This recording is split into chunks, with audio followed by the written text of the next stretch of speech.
একদিন রাসূলুল্লাহ সাল্লাল্লাহু আলাইহি ওয়াসাল্লাম নামাজ পড়তেছিল। ঠিক তখনই মক্কার এক সর্দার, তার নাম ছিল উকবা, সে পিছন থেকে আইসা আমাদের নবীর গলায় চাদর পেঁচিয়ে অনেক জোরে টান দিতে শুরু করে, যার কারণে রাসূলুল্লাহ সাল্লাল্লাহু আলাইহি ওয়াসাল্লামের নিঃশ্বাস বন্ধ হয়ে এক পর্যায়ে সে মাটিতে পড়ে যায়। এই ভয়ঙ্কর দৃশ্য দেখে হযরত আবু বকর রাদিয়াল্লাহু তাআলা আনহু জলদি করে আমাদের নবীকে তাদের হাত থেকে ছাড়িয়ে নেয়। তারপর হযরত আবু বকর রাদিয়াল্লাহু তাআলা আনহু উকবা এবং উকবার যে সাথীগুলো রয়েছে তাদের সাথে তর্কাতর্কি করতে থাকে। এক পর্যায়ে উকবা এবং উকবার সাথীরা আবু বকর রাদিয়াল্লাহু তাআলা আনহুকে এত মারে সে ওখানে বেহুশ হয়ে যায়।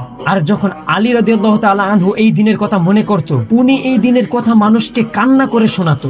কারণ ওই সময় আলী রাদিয়াল্লাহু তাআলা আনহু অনেক ছোট ছিল, যার কারণে রাসূলুল্লাহ সাল্লাল্লাহু আলাইহি ওয়াসাল্লামকে কোনো সাহায্য করতে পারেনি। কিন্তু ভয়ানক কথা হলো, যে লোকেরা রাসূলুল্লাহ সাল্লাল্লাহু আলাইহি ওয়াসাল্লামের উপরে নির্যাতন করছিল, তাদের এক একজনকে হযরত আলী রাদিয়াল্লাহু তাআলা আনহু টার্গেট করে রাখছিল। তার মধ্যে থেকে সবচেয়ে অন্যতম হলো সেই উকবা। তার কিছুদিন পরে শুরু হয়ে যায় মুসলমানদের প্রথম যুদ্ধ বদর, যেখানে হযরত আলী রাদিয়াল্লাহু তাআলা আনহু এত ভয়ানকভাবে লড়াই করে, যেটা দেখে সকল মুসলমানরা নারে তাকবীর দিতে থাকে।